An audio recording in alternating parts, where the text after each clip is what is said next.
이번에는 미증시에서 있었던 종목별 메가 이슈들 정리해드리는 메가3 시간입니다. 먼저 핀베이지만 확인해 보겠습니다.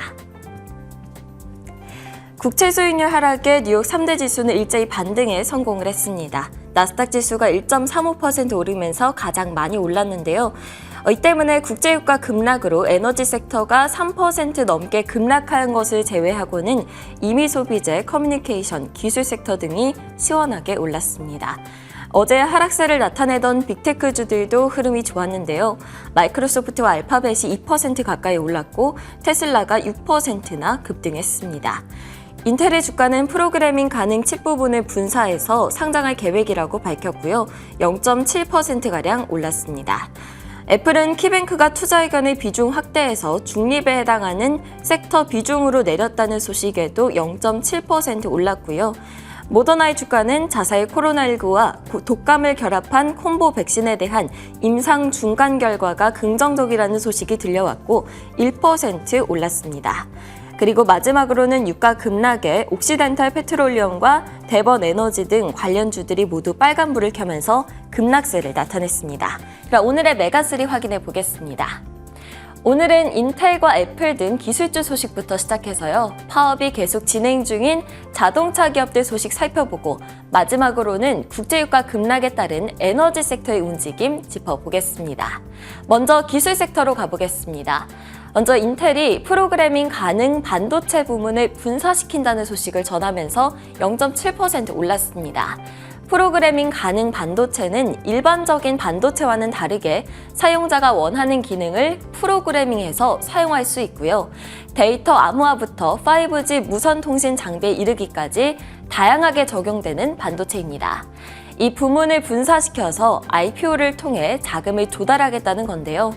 수십억 달러를 조달을 하면서 경쟁사인 엔비디아 등 다른 반도체 제조사들과 맞설 자금을 마련할 예정입니다.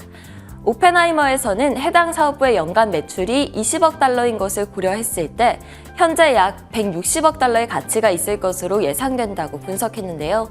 이 IPO는 앞으로 약 2에서 3년 정도 걸릴 예정입니다.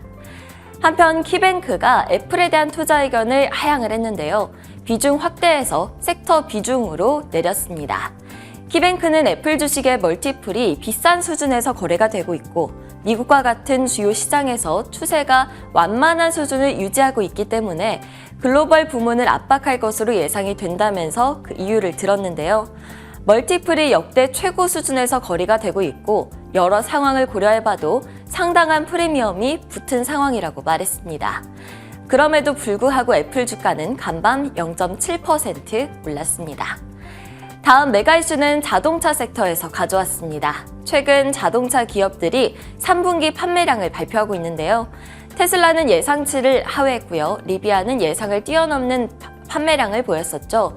이번에 포드도 3분기 미국 내 신차 판매량을 공개했는데요.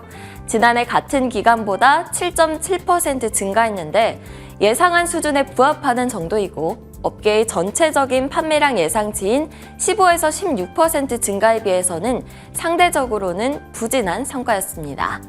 이번 성과는 승용차 판매량이 감소를 하고 SUV 판매량이 비슷한 수준에 머무른 것에 비해서 픽업 트럭의 판매 호조의 영향으로 증가세를 보인 것으로 나타났습니다.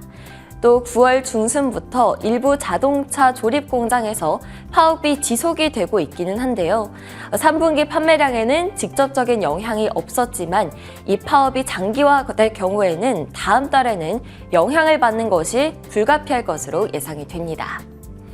한편 포드, 제너럴모터스, 스텔란티스 3사에서 전미 자동차 노조의 파업이 지속이 되고 있는 가운데 가장 타격이 큰 기업은 제너럴모터스라고 합니다. 제너럴모터스 직원 중 4.6만 명이 이 노조 소속이고요. 그들 중 20%에 가까운 9,300명이 파업 중이라고 하죠. 2019년 당시에도 전미 자동차 노조 파업으로 36억 달러의 영업 손실이 발생했었는데요. 이번에는 그때만큼 타격이 크지는 않을 것으로 보이지만 여전히 상당한 충격은 불가피할 것이라고 합니다. 다음은 에너지 섹터로 가보겠습니다. 국제유가가 급락했습니다. 무려 5% 가까이 빠졌는데요.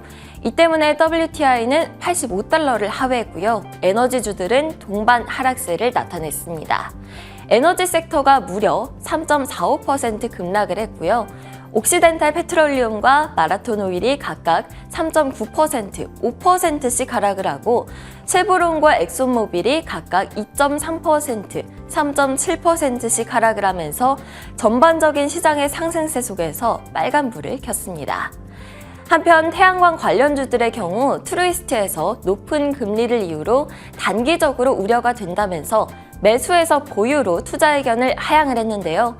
해당 소식에도 선노바 에너지는 2.2% 올랐고요. 썰러는 1.1% 하락을 했습니다.